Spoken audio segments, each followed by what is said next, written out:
According to Ken White, a polar flip would cause existing ice caps to melt rapidly and new ones to form almost instantly. White claims it would also trigger tidal waves, powerful earthquakes, and volcanic eruptions. It's going to be a very hostile environment. A dramatic change in the magnetic poles is the worst-case scenario for many 2012 doomsday believers. But its causes and implications differ. While Ken White's theory says a polar flip would trigger a crustal shift, Richard Hoagland, on the other hand, believes the Earth as a whole would reorient, literally tipping over on its side. And then there's a third scenario, advocated by author Patrick Jarrell. A monster solar flare strips away the Earth's magnetic shield, causing the planet to rotate in the opposite direction. As extreme as these theories may sound, Ken White stands out because of his claim that the U.S. government once investigated the possibility of a polar flip. It's a very curious coincidence that we have been saying that the flip could occur any time now, and 2012 is coming up very soon. I don't know that much about the Mayans and how much they knew, but certainly as good a date as any. According to White, the Pentagon debated what to do with such volatile information back in 1948. No one would agree not to give the information to the public, but on the other hand, neither could they agree on how to release it.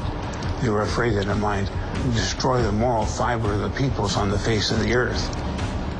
This is what the scientists felt. My father and I don't feel that way. We wanted to get the word out.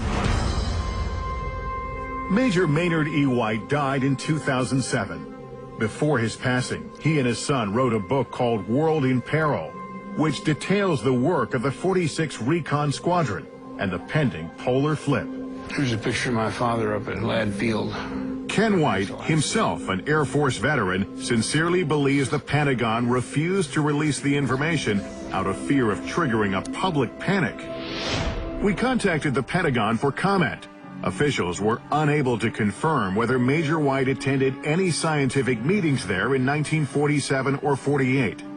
As for the existence of any secret program to prepare for a cataclysmic polar flip in 2012 or at any other time, the Department of Defense did not confirm or deny this claim. Despite the lack of concrete evidence, Richard C. Hoagland maintains the U.S. government may have been preparing for 2012 for the last several decades. He's convinced that planet Earth could be in imminent danger, and according to him, torsion field physics is to blame. He's come to the ancient city of Teotihuacan outside Mexico City to track down this evidence. His guide is television journalist Jaime Maussan, well known in Mexico for his investigations into UFO sightings. Teotihuacan predates Tikal by a few hundred years. It's not precisely known who built it or when, but Hoagland believes this site incorporates sophisticated mathematics and astronomy, more advanced even than Tikal. In fact, Hoagland and Maussan believe Teotihuacan was built as a scale model of the solar system. The geometry encoded at Teotihuacan is the foundation of the hyperdimensional physics of the torsion field that, in the worst-case scenario, could do in all of us in 2012. That's the message of Teotihuacan. Hoagland is particularly interested in recording data at the fourth level of the largest pyramid here, called the Pyramid of the Sun. If you look at the Pyramid of the Sun, you see that dark layer? Yes, exactly. Near the top? Yes. Each of those faces is at a different angle. Yes. That layer is at 19.5 degrees to the vertical. 19.5 is key in torsion field physics because that's the angle of a tetrahedron, the shape the torsion fields are said to take inside the Earth. Just as he did in Tikal, Hoagland says he finds incredible readings using his tuning fork watch. So, oh wow, look at the frequency. It's getting higher and higher. But the real test will come at sunrise, when Hoagland says the angle between the Sun and Earth causes the greatest fluctuations in the tuning fork vibrations, providing the clearest evidence possible that torsion fields are real and pose a danger to all of us. Coming up, the fear of a possible 2012 cataclysm drive some to take drastic measures. I think people, if they're going to live through 2012, they'll have to be underground. Would you be prepared to make the sacrifice? It's going to be hard living. That's next, when 2012 Startling New Secrets returns.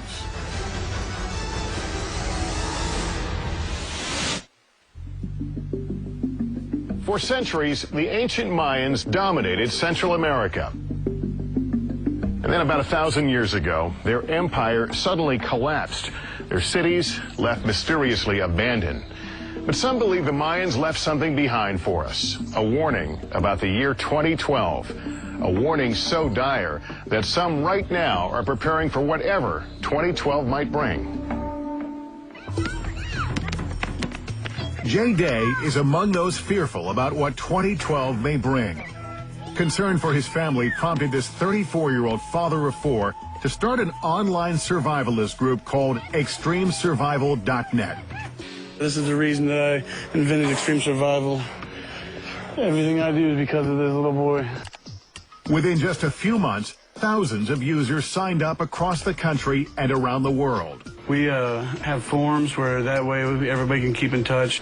You can learn anything from urban survival, how to survive 2012, what should we prepare for first. With 2012 fast approaching, many of Extreme Survival's members have started meeting in person.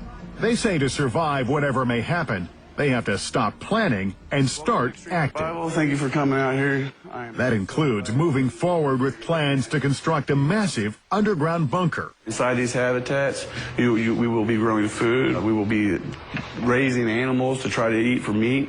Their plans to construct underground bunkers by the year 2012 are ambitious. But the group's members are dedicated and firm in one simple belief. Above all, be prepared. I don't think it's a matter of if it's going to happen, it's just when it's going to happen. Take care of yourself, take care of your family, because nobody else is going to do it for you. In preparing to go underground, Day's right-hand man is Al Millard. Hi.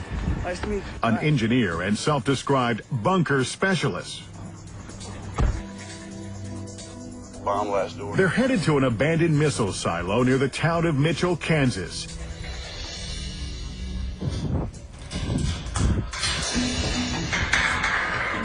It's a massive underground complex that housed nuclear warheads in the 1960s. One of many that crowded the American landscape during the Cold War. Today, it's dilapidated, run down, and rusty. This thing goes down 29 feet. But it just may be the place these extreme survivalists choose to wait out whatever may occur in 2012. And below us here is a hole 176 feet deep, 52 feet inside diameter of this silo tube, a very massive structure. Ed Peden owns a real estate company that specializes in selling these old missile silo sites. U.S. Army Corps of Engineers monitoring wells. I'm getting more calls and emails, probably double the volume of calls and emails that I was receiving a year ago. This was an old water treatment facility. There's a lot of people who feel it's essential to be underground. Well, let's get some lights and go down in.